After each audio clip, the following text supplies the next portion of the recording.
Bonjour, merci à vous tous d'être venus pour cette journée spéciale que les enfants ont particulièrement fait. Donc on va commencer. Saki et la légende des pierres d'or. Merci. Il était une fois, tout au bout de la terre, se dressait une chaîne de montagnes, si haute et si abrupte que jamais personne n'avait pu la franchir.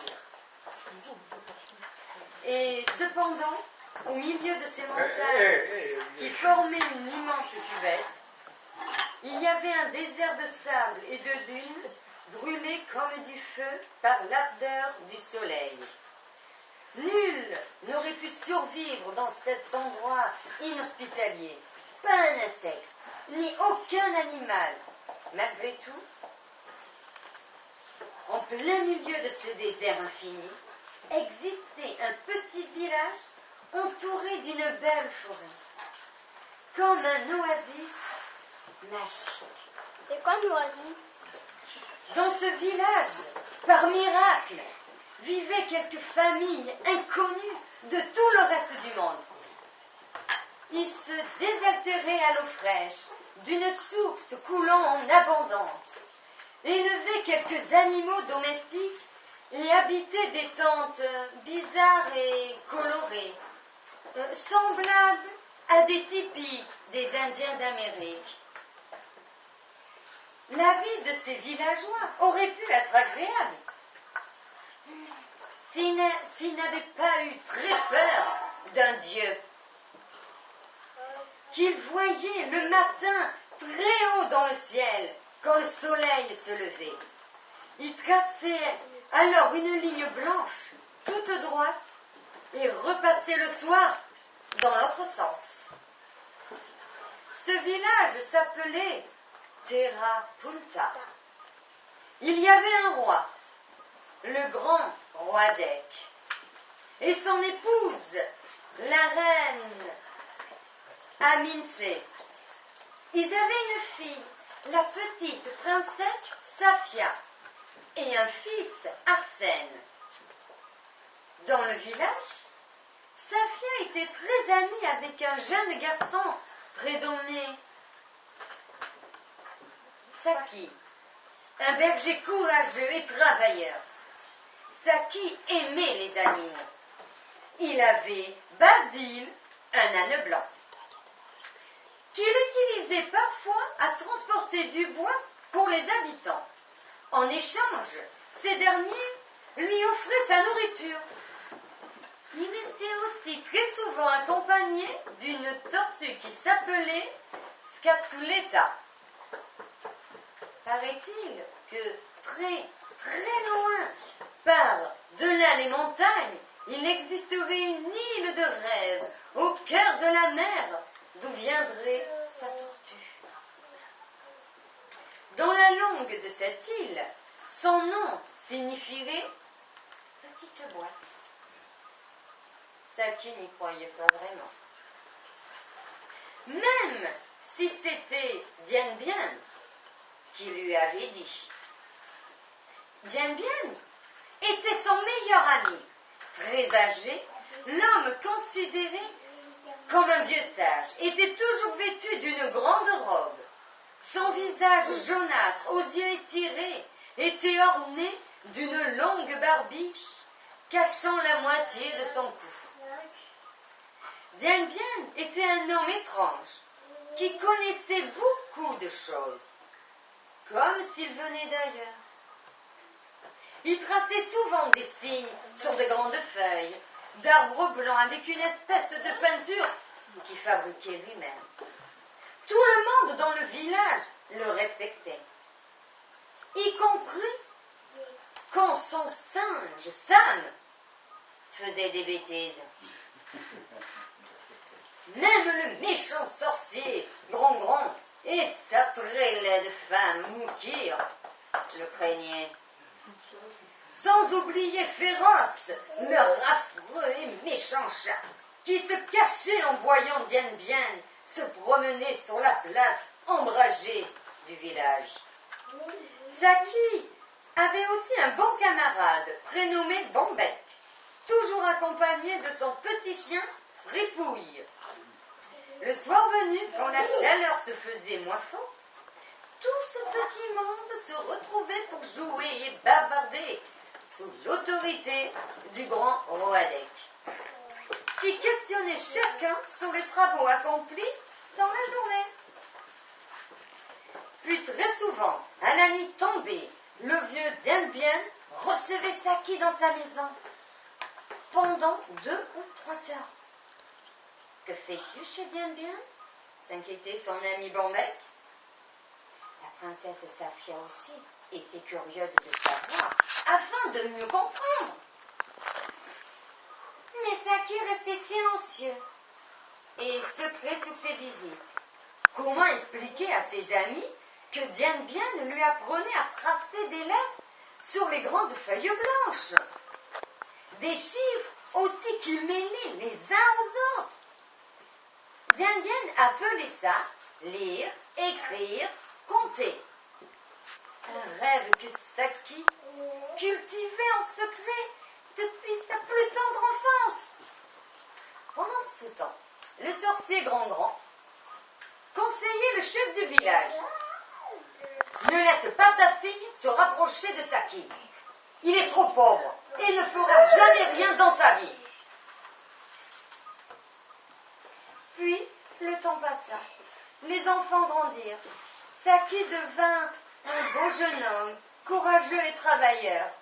Et malgré le travail, le jeune Éphèbe continuait toujours à se rendre chez Diane-Bien pour apprendre et encore apprendre. Un matin, en se réveillant, Saki voulut mettre ses sandales confectionnées avec de la paille tressée.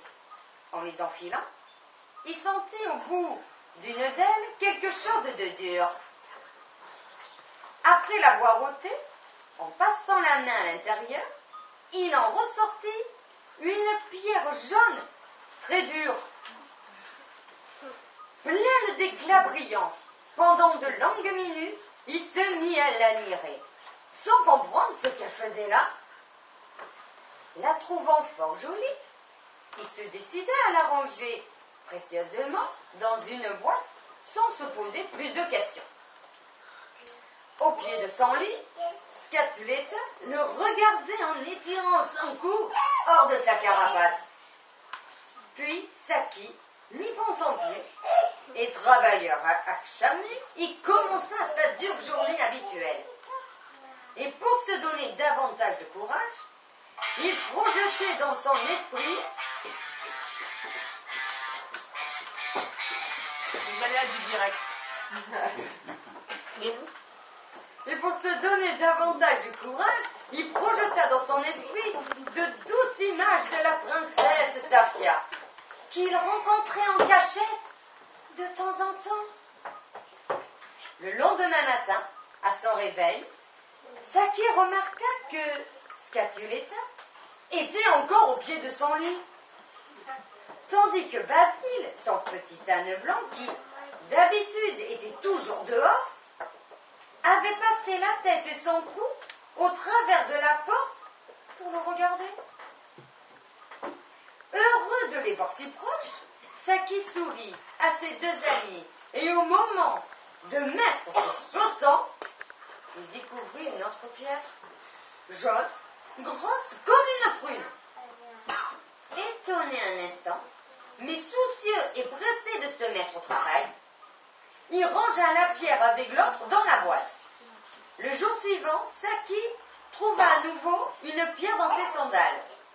Et cette fois-ci, en plus de la tortue Scatuletta et de son âne Basile, il y avait aussi Fripouille, le chien de Bombec, Sam, le petit singe de Diane-Bien, et même Féroce, le chat du sorcier. Et tous le regardaient sans bouger.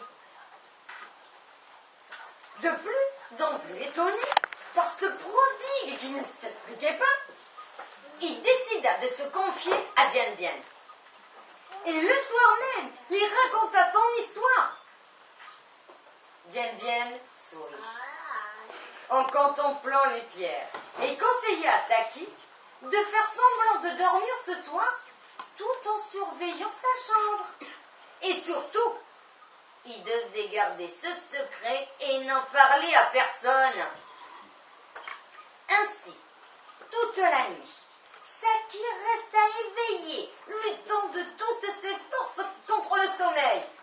Il allait finir par s'endormir quand soudain, il perçut sur la terre de son tipi un grattement régulier qui semblait se rapprocher de son lit.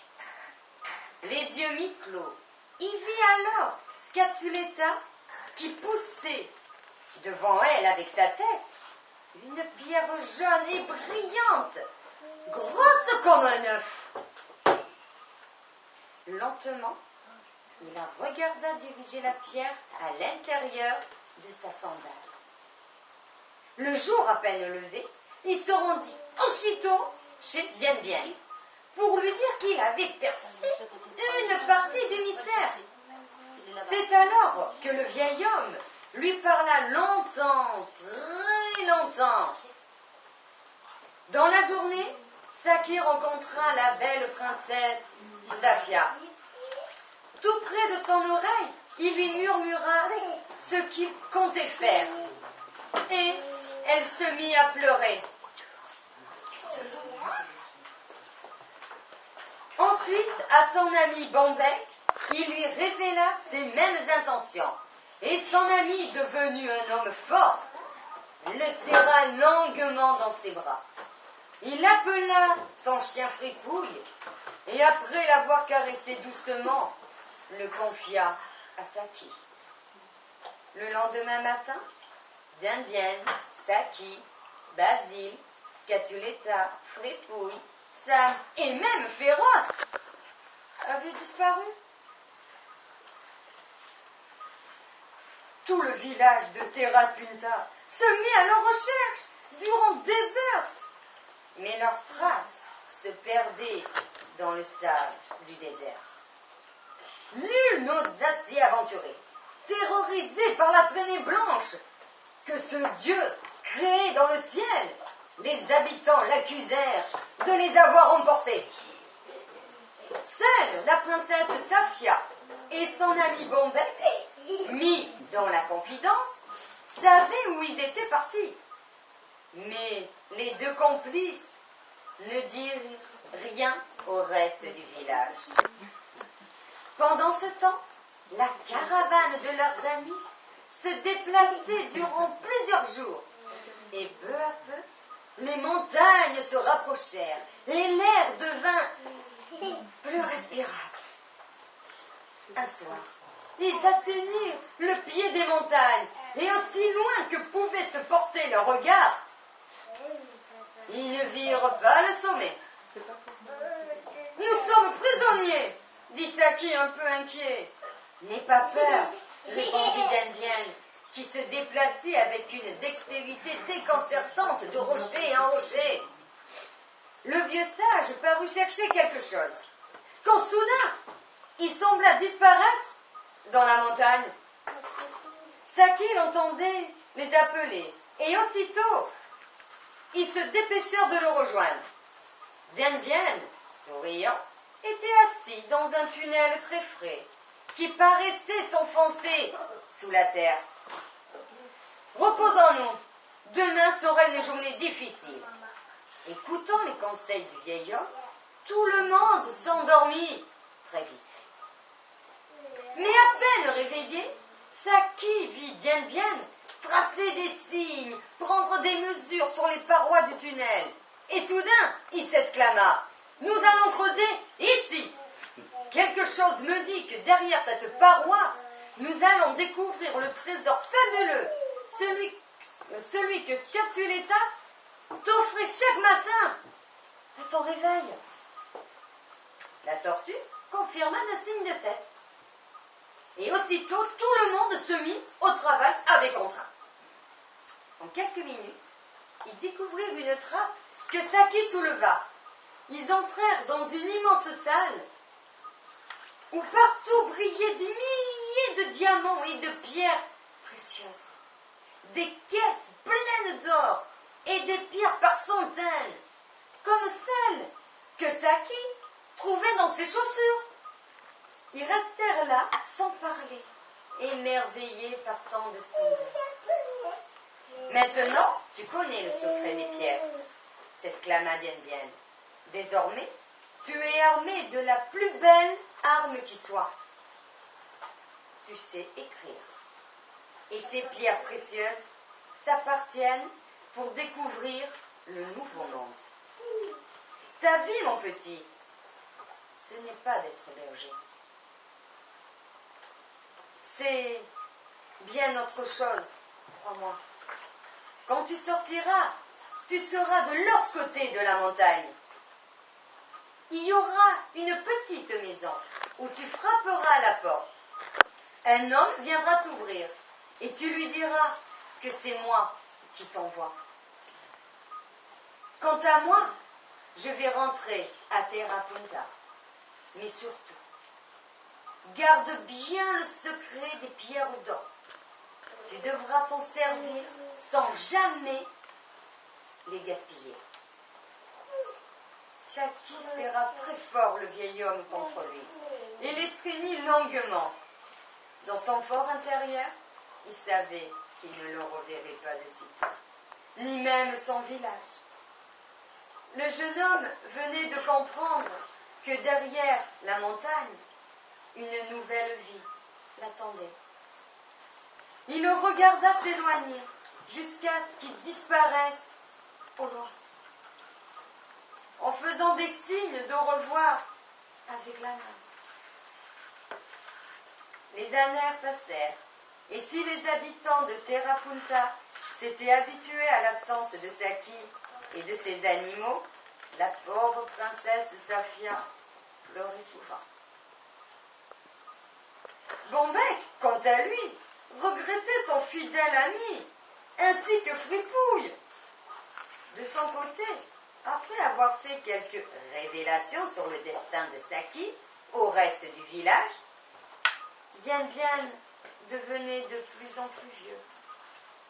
Toutefois, il les consolait de son mieux en souriant. Et puis un jour, le vieux Bien Bien mourut. Avant de fermer les yeux, entouré de Safia, Bombec, Grand Roi d'Ec et même Grand, il appela doucement Saki. On l'enterra au pied d'un arbre, sur lequel on accrocha ses feuilles blanches, couvertes de signes étranges. Tous les habitants furent très tristes pendant plusieurs jours. Puis, un matin, un bruit d'enfer envahit le village. Dans un nuage de poussière, une étrange machine se posa au centre de la place. Effrayés, tous les villageois se précipitèrent chez eux. Mais, peu à peu, le silence revint et la poussière retomba. Cachés chez eux, les curieux, ils se placèrent derrière leurs fenêtres. Et là, ils virent s'ouvrir cette mystérieuse machine. Une large porte vitrée, puis un escalier apparut. Alors, en pleine lumière, Saki posa le pied sur la première marche. Malgré leur frayeur, tous se précipitèrent vers lui.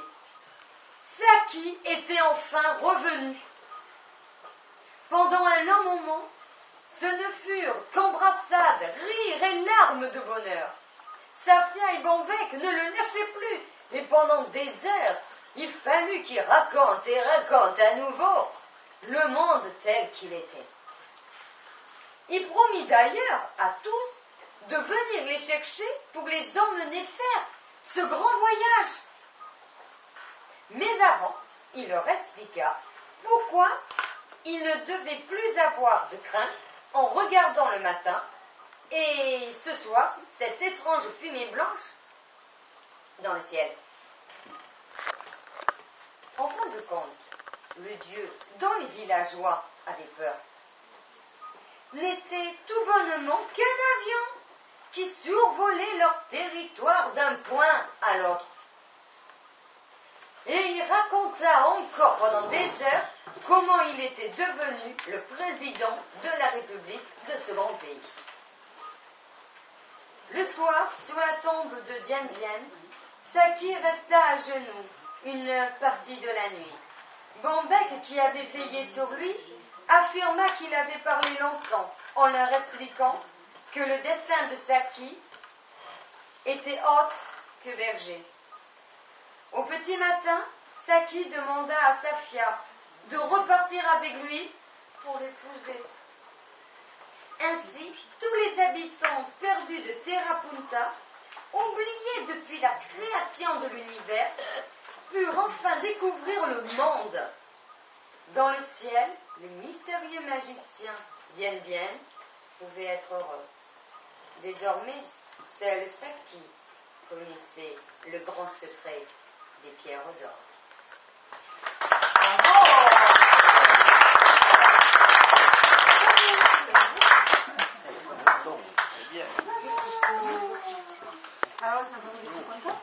Moi, je vais dire quelques mots. Je remercie tous les enfants qui ont participé à cette aventure. C'était formidable. Vous nous avez fait de très très beaux dessins. Les éditions Claire Lorrain ont été ravies de travailler avec vous. Elles sont toujours partantes pour des projets qui réunissent les personnes avec leurs différences. Au niveau de ce qu'on peut apporter à l'autre, au niveau des différences par rapport aux liens intergénérationnels. Vous avez travaillé adulte-enfant, donc sachez que les éditions Claire Lorrain sont toujours ouvertes à ce genre de choses. Et je vous remercie à tous d'être là, et merci, et je souhaite longue vie à Saki et la légende des pierres d'or. Et j'espère qu'il vous a plu le livre. Voilà, j'aimerais avoir des mots. La lecture de ce livre vous a plu? Génial. Ouais, génial. L'histoire aussi vous a plu. Et moi, j'ai juste un tout petit mot à dire. Je voudrais surtout remercier mes enfants pour le travail qu'ils ont fait, pour les dessins qu'ils ont fait dans le livre. Remercions aussi M. Castin et surtout l'amicale aussi des locataires de nous avoir permis ce projet et aux éditions aussi Claire Lorrain. Merci à tous les